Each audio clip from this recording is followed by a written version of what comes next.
Funding for this program is provided by Annenberg CPB to advance excellent teaching. By the 18th century, crops were larger, towns and ports were growing, the power of merchants, manufacturers, lawyers was increasing, and their success nurtured new ideas that would change the world. The Enlightenment and Society, this time on the Western tradition.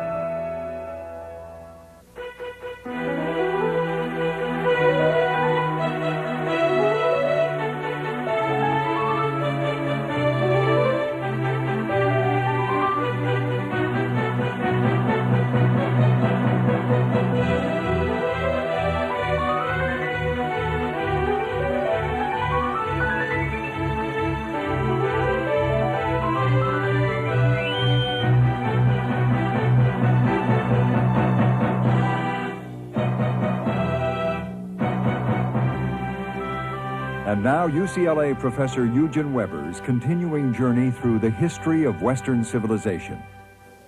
It's stupid and absurd to burn people for their ideas, but it's just as stupid to believe that ideas don't matter.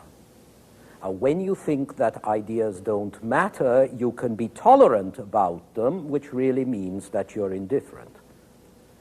The 18th century talked a lot about tolerance, just because tolerance was so rare, and it was rare because then, as today, ideas were likely to have concrete effects on the way society worked, on the way people thought, on the way they lived in society.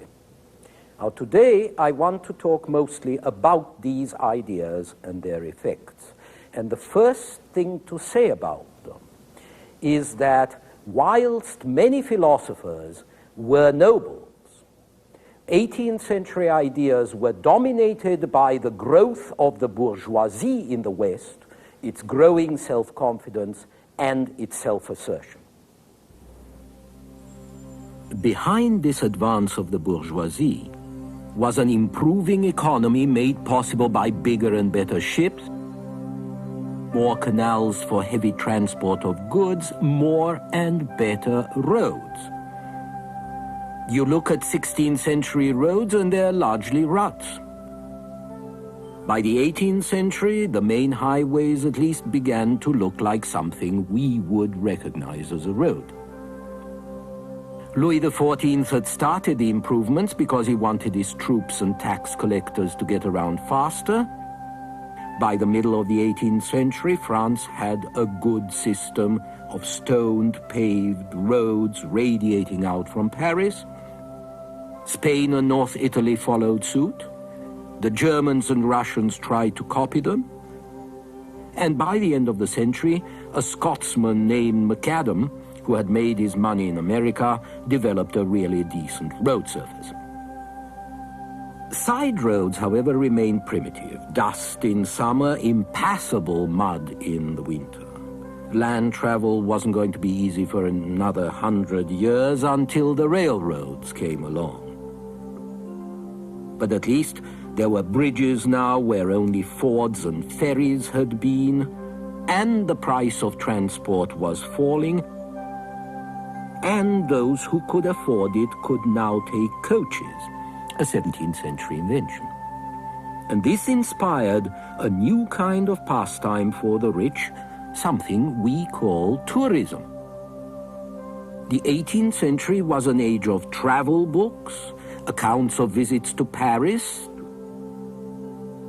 to spas to take the waters and gamble and flirt, to Italy to see the antiquities, to Venice, which was a favorite pleasure spot, and since tourists have always liked souvenirs, and since there were no cameras, the Venetians developed the first picture postcards for rich visitors, vedute, views, that you could buy and take home and hang up and talk about.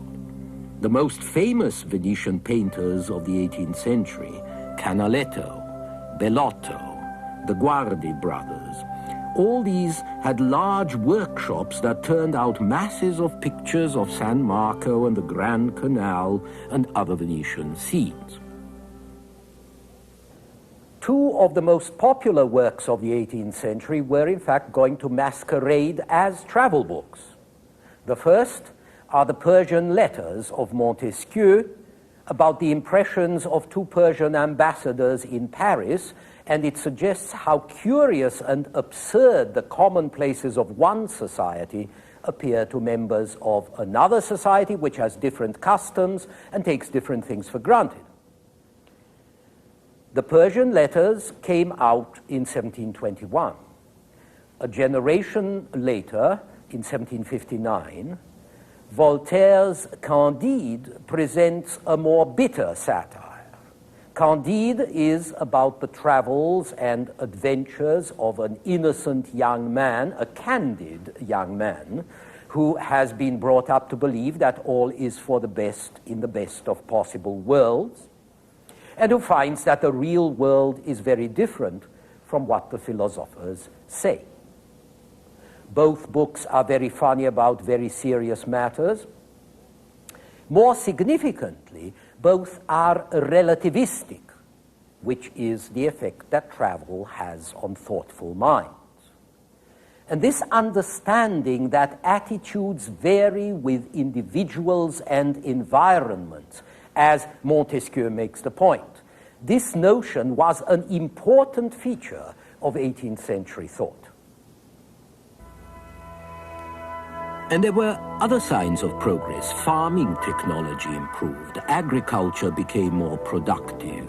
Fewer crops were destroyed by armies, and they were better stored. So there was more food, more people stayed alive, and the population grew. Most people still lived off the land, but a healthy agriculture meant a healthy economy in general, more exchange, more buying power, more manufacturers, growing towns, growing ports, and the growing power of merchants, ship owners, financiers, and the lawyers who drew up their contracts.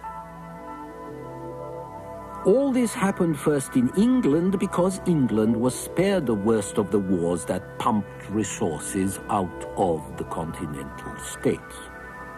She also had important resources of her own. Access to cotton, lots of native wool, the water power to turn textile mills, iron and coal to feed the forges and smelt the iron. And England had Scotland, which was a backward country full of forward-looking men. MacAdam came from Scotland. So did James Watt, who gave us the steam engine. When Voltaire went to England, he marveled at what he found. Trade has made them rich. It has helped to make them free. Freedom, in turn, has spread trade further. The greatness of the state is based on this. Voltaire put the ideal clearly. Trade makes wealth. Wealth favors freedom. Freedom favors trade. Trade favors a country's greatness. That's what he wanted to see in France. That's what the bourgeois wanted to see everywhere. And those bourgeois who achieved economic power were now also going to claim political power. By the end of the century, one leader of the French Revolution made this very clear. A new distribution of wealth, he said, calls for a new distribution of power. Now, you have to be careful how you use the word bourgeois, because the term covers a multitude of sins, or at least a multitude of pursuits. Some bourgeois were businessmen, some were craftsmen, state employees, public servants, lawyers, financiers, manufacturers, and some were men of letters, intellectuals, a term that didn't appear until the 19th century, although it was in the 18th century that writing became a profession. So there were different kinds of bourgeois, but they shared common ideas. And this common point of view, which we might call a bourgeois philosophy, didn't present itself as just bourgeois, but as a universal philosophy, something that applied to all mankind. When we talk about human rights today, we are using the language and expressing the principles of the 18th century bourgeoisie, who talked about liberty and progress and man, and who eventually wrote documents like this one, the Declaration of the Rights of Man, issued in France in 1789. And this was a fundamental change, which would again be stressed by American and French revolutionaries, who appealed not to the special rights or characteristics of Americans or Frenchmen, but to the nature and the rights of man, which are universally valid. And if I keep saying man, you will understand that it is because this is what the men of this time used.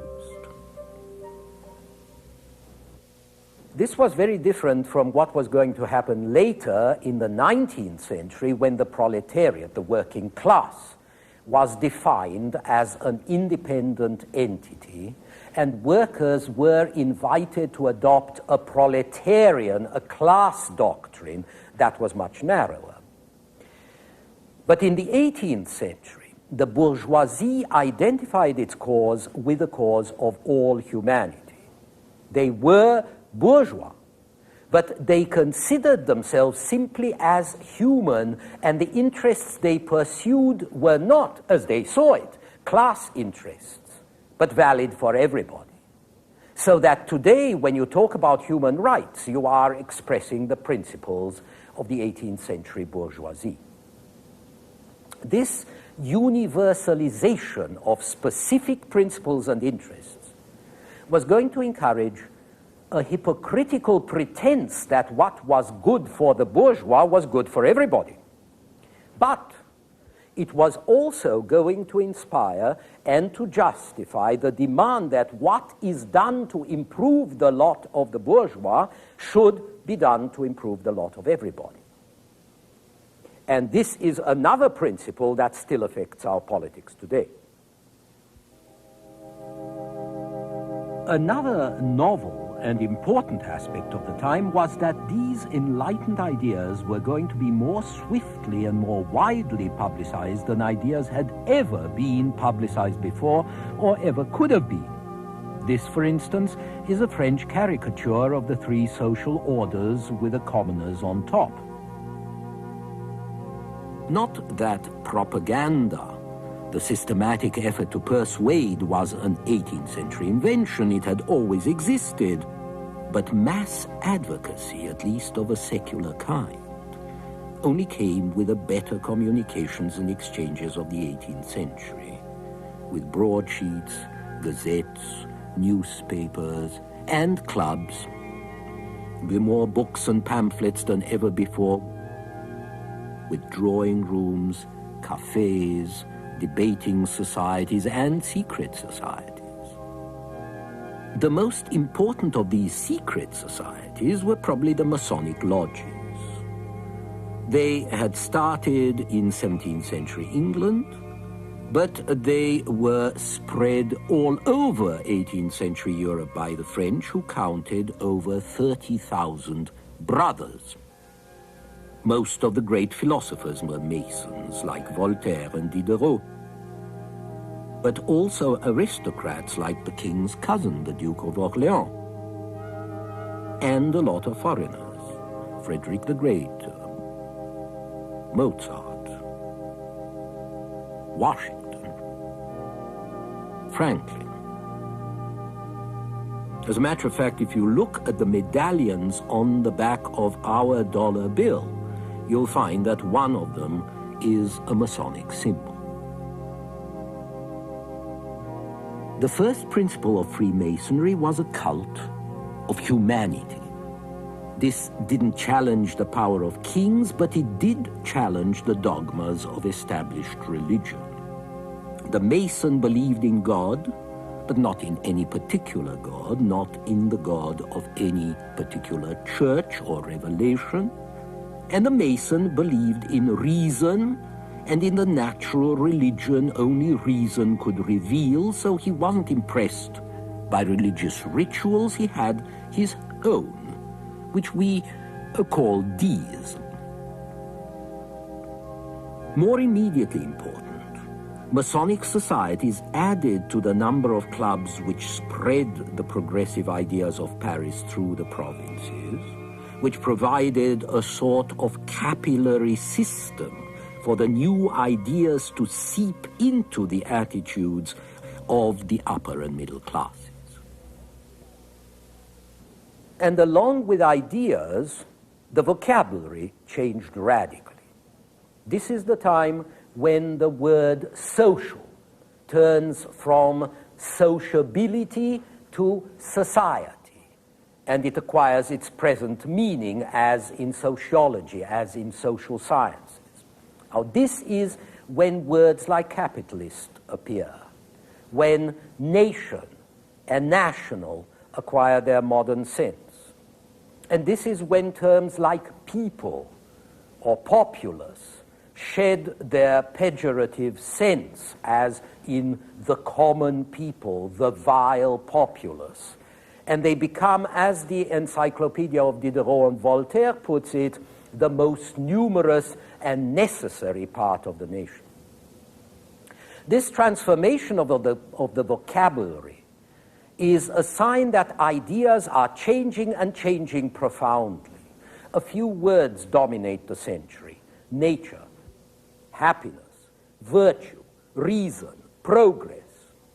Now, these words are not new, and they do not mean the same thing for everybody, but there is nevertheless a spirit of the times, a broad agreement on certain basic notions. It was assumed that through reason and science, people could understand nature and harmonize with its laws, thus progressing towards happiness and perfection. But first they had to know about nature and the nature of nature, what nature is like. And this natural science was based on the discoveries of the 17th century, which had a far greater effect on the thought of the 18th century than on its own time. The 17th century was the great age of scientific discovery. There were the new instruments that made discovery possible: the telescope, perfected by Galileo, who also invented the thermometer and greatly improved the mechanical clock, while a pupil of Galileo's, Torricelli, invented the barometer. All of these instruments permitted more exact and more extensive observations. Then there were specific discoveries. William Harvey discovered the circulation of the blood through heart and lungs.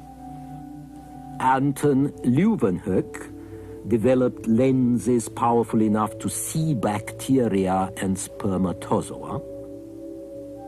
Robert Boyle worked on the behavior of gases at different temperatures and under different pressures and became the father of modern chemistry. Tremendous advances were made in mathematics by Isaac Newton and René Descartes, advances in logarithms, differential calculus, integral calculus, all laying the groundwork of higher mathematics. And the mysteries of electricity and magnetism were being revealed by William Gilbert and Benjamin Franklin, by way of Italians like Alessandro Volta and Luigi Galvani. But the greatest figure in early modern science was Isaac Newton, who lived from 1643 to 1727. Newton laid the groundwork of modern physics by working out the mechanical laws of motion, and especially the law of gravity, the speed with which bodies descend to Earth. And the result of this accumulation of discoveries was a radical change in the outlook of educated people. When the 17th century opened, serious scientists might still believe in witches. When the 17th century closed, this would have been impossible because no scientist believed in the supernatural forces that witches were supposed to dabble in. In Shakespeare's time, people believed that comets were portents. After Newton, they knew that Newton and Halley had calculated the movement of certain comets and that stars obeyed the laws of gravity just as planets did. So now human imagination accepted scientific law and began to reject magic and sorcery. As this book suggests, the mysteries of nature were to be unraveled by humans. In 1600, men had lived in the Middle Ages. By 1700, the mental outlook of educated people was modern. There weren't many educated people in 1700, but their number was growing along with schools and books and propaganda and debate. And as the news of scientific discoveries spread on the continent, it also affected their religious belief. You mustn't think that 17th century scientists wanted to shake anybody's religious belief. Newton himself was profoundly religious and a bit of an alchemist as well. But his discoveries took on a life of their own. After Newton, educated people knew that the solar system was kept going by its own momentum and its own laws. The Newtonian solar system rotated like clockwork according to the law of gravity. Maybe God had set the mechanism to work. Maybe God had decreed the law of gravity. But once it started, he wasn't needed anymore. And so to some, God became a figurehead, a kind of constitutional monarch. A creator indeed, but with no right to intervene in a universe that worked automatically according to the laws of physics and mechanics. You could still believe that the starry heavens proclaimed the glory of God.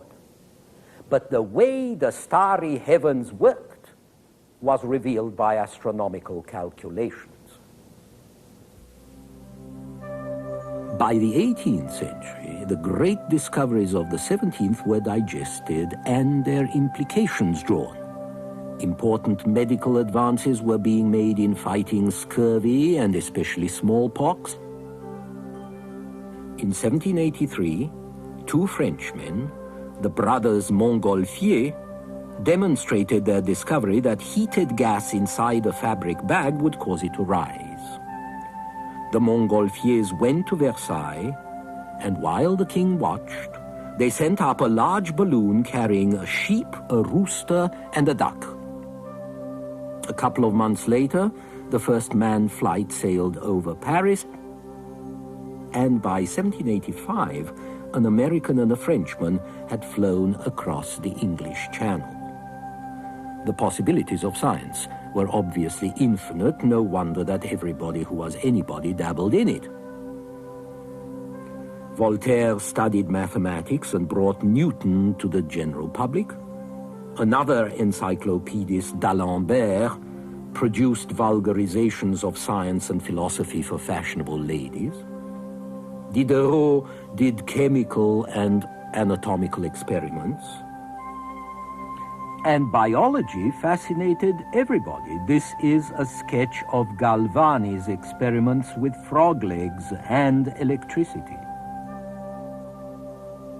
So now we're in a world of science, of mechanics, a material world which it's important to exploit, to develop, in order to make people better and better off, in order to make them happy, which is itself a novel notion. Aquinas hadn't talked much about happiness. Hobbes and Locke had hardly talked about happiness. But in the 18th century, people hardly ever stopped talking about happiness. This had a great deal to do with the relaxation of religious restraints, both Catholic and Protestant. And now there was talk about happiness in nature, happiness in fresh air. This is the time when travel and sightseeing, and also walking, swimming, mountain climbing are first advocated for fun and profit. Happiness in a natural life. Noble savages are happy. Noble ladies and gentlemen try to go back to nature. And Marie Antoinette, the Queen of France, has a special farm built to see what natural happiness may be like. And above all, happiness in virtue and measure and reason. But there was a force even greater than natural happiness, one that was going to color the subsequent history of Europe and America as well, and that was utility, as we shall see in our next extremely useful program.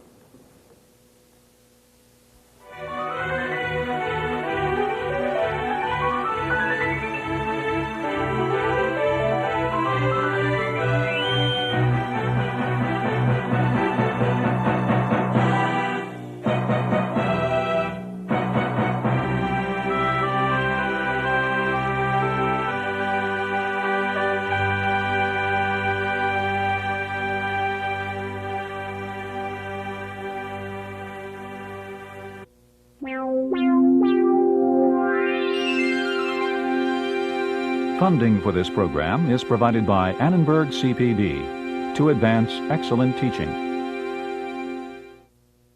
For information about this and other Annenberg CPB programs, call 1-800-LEARNER and visit us at www.learner.org.